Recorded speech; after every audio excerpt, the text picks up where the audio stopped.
What does it mean to be a Jujutsu sorcerer? A question that Nanami asks himself every single day. A question that makes up the foundation of his character, which is also one of the most prevalent themes in the story of JJK. Now, what do you think it means to be a Jujutsu sorcerer? To let the cat out of the bag, I believe that to be a sorcerer is to stay true to yourself, or be who you truly are. And Nanami is one of the main representations of this idea that is presented in the story, who struggles in understanding and answering that question. So in this video, I will analyze Nanami's character using this singular question, as well as other aspects when need be, which are crucial to understanding him. So if you do enjoy this video, as usual, like and subscribe. I want to deliver the highest quality content I can, so I'd appreciate any feedback on this video. Alright, with that being said, let's analyze and dive deep into Nanami's character. Now, in Nanami's introduction, he's presented as a stoic, no-nonsense, straight-to-the-point person who takes his work very seriously. During the flashback where he's properly introduced to Yuji by Gojo, he says that both Jujutsu sorcerers and working his office job are both inane in nature, and says that he took the lesser of the two evils. Now, while this line may just be a throwaway to emphasize Nanami's stoicism, I believe it gives us more insight into his views on society, especially Jujutsu society. He equates sorcerers to working an office job, which in his eyes makes sense.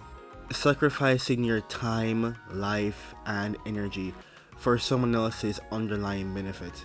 You work an office job and spend every waking moment going to someone else's business, where you spend hours making said business money.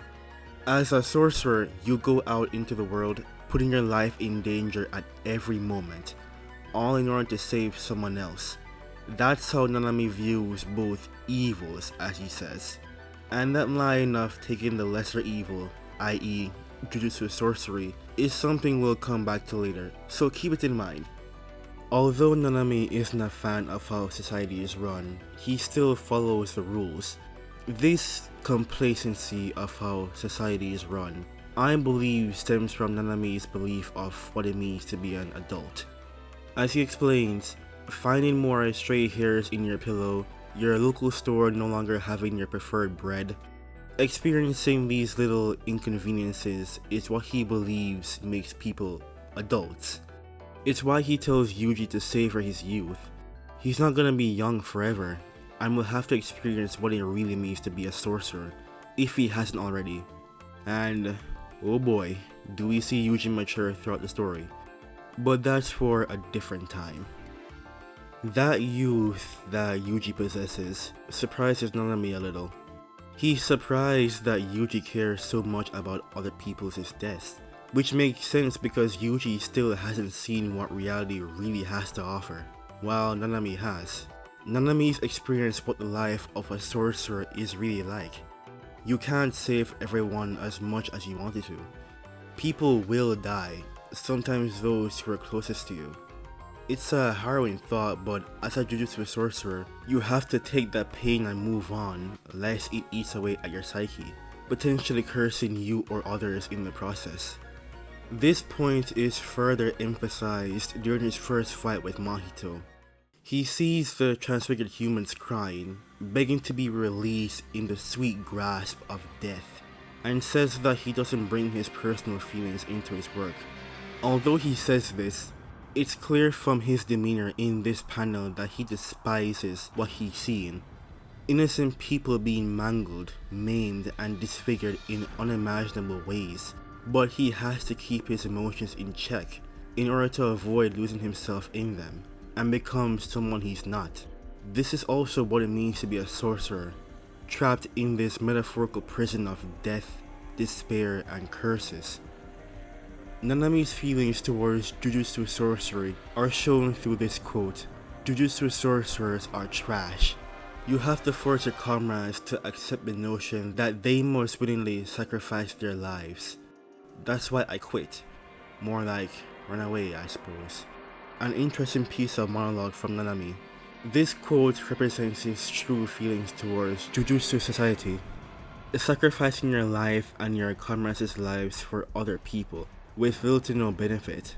He didn't want to deal with that life anymore, more than likely after Haibara's death, which is also why he insinuates that being a sorcerer is the greater of the two evils. Which leads us to the bread store.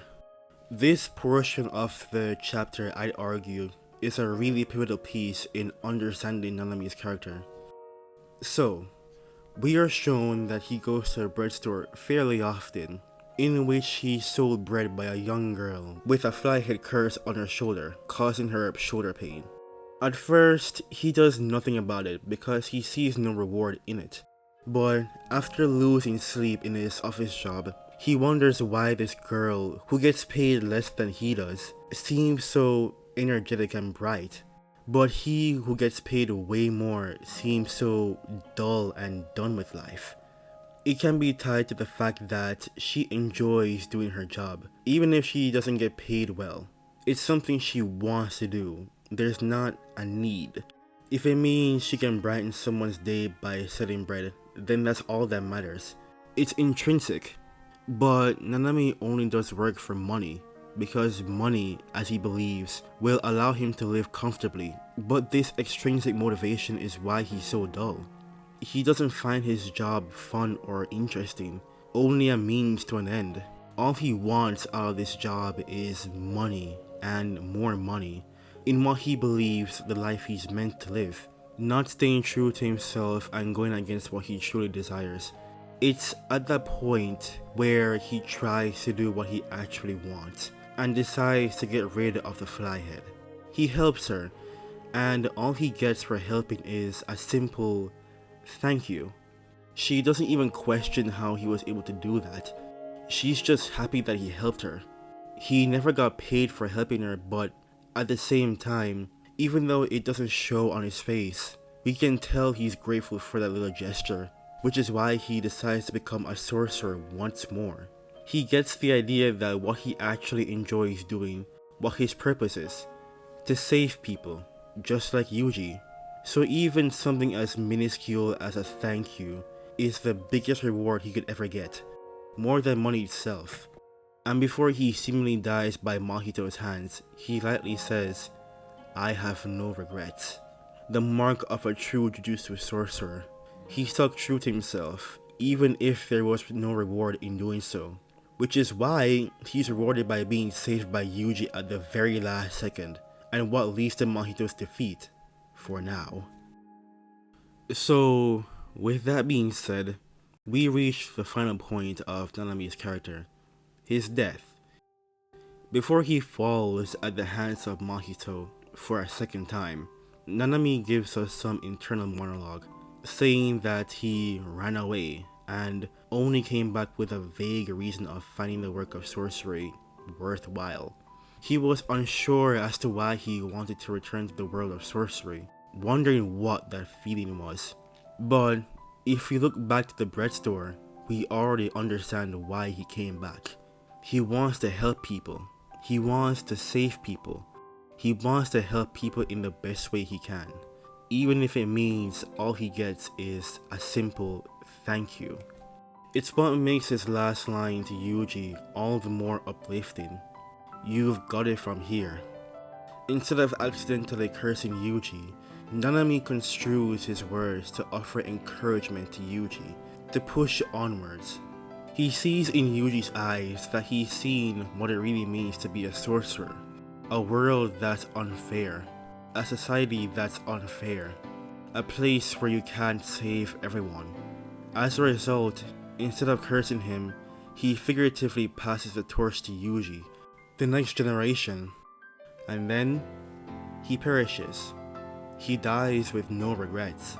He dies knowing that Yuji will carry on and be the fuel the next generation needs. He's content. He died a sorcerer, filled with no regrets, present at the airport, happy and content with the life he's lived. A beautiful end to an amazing character who will forever be cemented as one of the best written. Nanami, for his limited time, I believe managed to make a huge impact on the story. He was one of the main representations of the idea of what it means to be a sorcerer, and throughout the story, we see him struggle with that question, wondering what his purpose is. At first, he believes that he had no purpose, only living his life to work and make money, believing that that was the only thing that mattered, but quickly learns that he was meant to save people. That's what he wishes to do, even if he doesn't realize it, and dies in the end, sticking to who he truly was, dying with no regrets, like a sorcerer. A solemn end to a well-written character in the story. So I hope you enjoyed this video as much as I had fun making it. Be sure to expect more videos like these and others such as my unscripted talks.